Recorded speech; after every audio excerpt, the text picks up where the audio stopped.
대통령 지지율 한번 보겠습니다.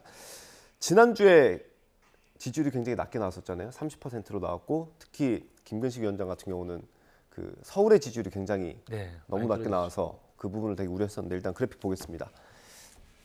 긍정평가가 좀 올랐어요. 33%. 그리고 부정평가는 내렸습니다. 58% 나왔고요. 정당 지지도까지 보겠습니다. 정당 지지도 보여주세요. 네, 정당 지지도 국민의힘이 조금 올라서요. 35% 나왔고 민주당은 조금 내렸습니다. 32%. 이게 혁신의 노력이 조금 국민들을 감동시켰다 이렇게 봐야 되겠습니까? 어떻습니까? 반등을 했네요. 뭐 달라진 게 있었습니까? 인류한 혁신위원장을 임명했죠. 예.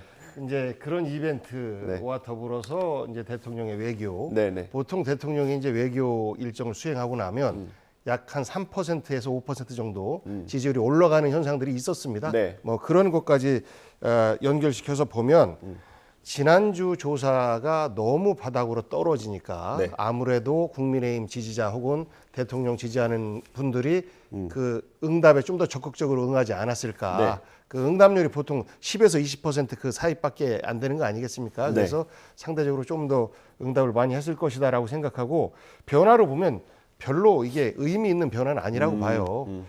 주목해야 될 점은 긍정이 여전히 33%, 네. 30% 초반대다. 이것은 정말 최악입니다. 네. 과거 박근혜 대통령 탄핵에 있어서도 약 20% 가까운 국민들이 반대를 했었어요. 네. 거의 거기에 그 접근해 가는 수치이거든요. 그래서 일주일 동안 잠깐 변동했다고 해서 이런 것들에 대해서 일희일비해서는 안 된다라고 생각을 하고요. 결국은 이제 이번 주에 일요일 날 네. 12구 참사가 아무래도 언론에서도 그렇고 시민들도 그렇고 관심을 네. 많이 갖게 될 수밖에 없을 거예요. 네. 이것에 대한 정부의 대응이라든지 이런 것들을 보고 아이 정말 또 안 되겠네라고 하면서 또 실망해서 빠지는 지지층들도 있을 수 있고 그래서 이런 정도의 어떤 범위 내에서 뭐 등락폭은 그냥 일상적인 부분이다라고 보면 될 것 같습니다. 네, 알겠습니다. 지금 지역별로 나오고 있는데 서울이 지난주보다 올랐죠. 30% 넘었습니다. 네. 그래도 많이 부족하죠. 예, 근데 이제 지난주는 진짜 서울 지역의 긍정 평가에 워낙 많이 떨어져서 저도 충격을 받았고요. 비슷한 지난주 그 갤럽 수치에서는 TK도 많이 떨어졌었거든요. 네, 근데 그렇죠. 지금 조금 반등한 지금 모습을 보이고 있는 건데 저는 전반적으로 이 부분을 이제 복비서관님께서는 별 의미 없이 설명을 해주셨습니다만 저는 조금 긍정적으로 좀 찾아보면 네, 찾아야죠. 네. 대통령의 반성이라는 메시지, 그다음에 국민은 언제나 늘 옳다, 나부터 변하겠다 이런 것들을 그래서 일관되게 계속 발신을 했었고 네. 그리고 이제 외교 순방 효과가 있기 때문에 일정 정도 다시 좀 결집해서 다시 한번 기대를 좀 가져보는 그런 좀 응답이 좀 있었다고 보고요.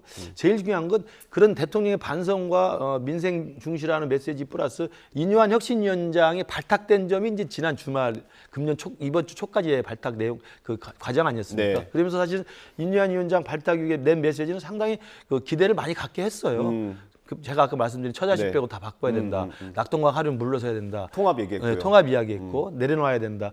이런 이야기를 하면서 이제 조금 더 민주당에서 실망한 분들이 또 중도층에 있는 분들이 국민의힘에도 한번 다시 좀 변화를 기대해 볼까라는 식의 조금 반등 효과가 있었던 것으로 보이고요. 문제는 아까 말씀드린 것처럼 지금 이태원 참사 저도 중요한 분기점이 될 거라고 생각합니다. 네. 이번 주 일요일 날 12구 이제 일주기 추모 집회가 열리는데 네.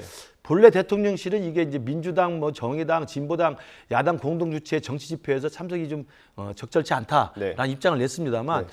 제가 알기로는 어제 저녁에 민주당 대변인이 참석하지 않겠다. 네. 대통령실이 정치 집회라고 한다면 아니, 공동 주최에서 빠지겠다고 예, 하죠. 공동주체 빠지겠다. 그러니까 주도하지 않겠다는 거거든요. 그래서 야당 주도가 빠지고 단순한 시민들과 유족들 중심의 추모 집회라고 한다면 저는 대통령실도 입장을 저는 제고할 필요가 있다. 그리고 그런 말들을 이뉴한 위원장이 해줘야 되는 겁니다. 오늘 혁신위원회 회의를 하면 또 마이크가 갈 거 아닙니까?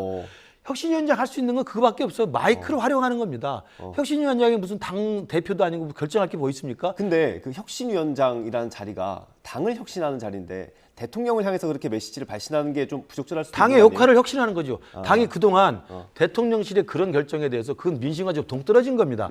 민심이 그렇지 않습니다라고 건의를 하고 쓴소리를 해야 되는 거죠. 그걸 그동안 당의 역할을 못했으니까 당 혁신위원장이 이런 이야기 목소리를 내주는 거예요. 그래야 당의 기조가 바뀌죠.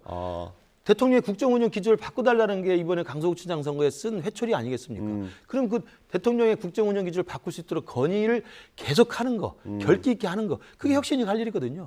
저는 그래서 오늘 회의 같은 경우는 모르겠습니다. 모두 인사 말이나 또 혁신위원들 돌아가면서 한마디 할 수 있겠습니다만 제가 생각할 때는 12구 일주기 추모식 때 대통령께서 개의치 말고 가서 유족들을 끌어안고 유족들의 아픔과 위로를 좀 해줘라. 그런 이야기를 왜 못합니까? 실제로 참사가 났을 때도 대통령이 5번인가요? 그 시민 분향소에 참배를 했어요. 그걸 왜 못하죠? 그런 것들을 국정운영 기조를 바꿔달라고 해야지 대통령실에서 안 한다고 그러니까 당대표도 입 딱 다물고 가는지 마는지 결정도 안 하고 이런 식의 당정 관계는 안 되는 겁니다.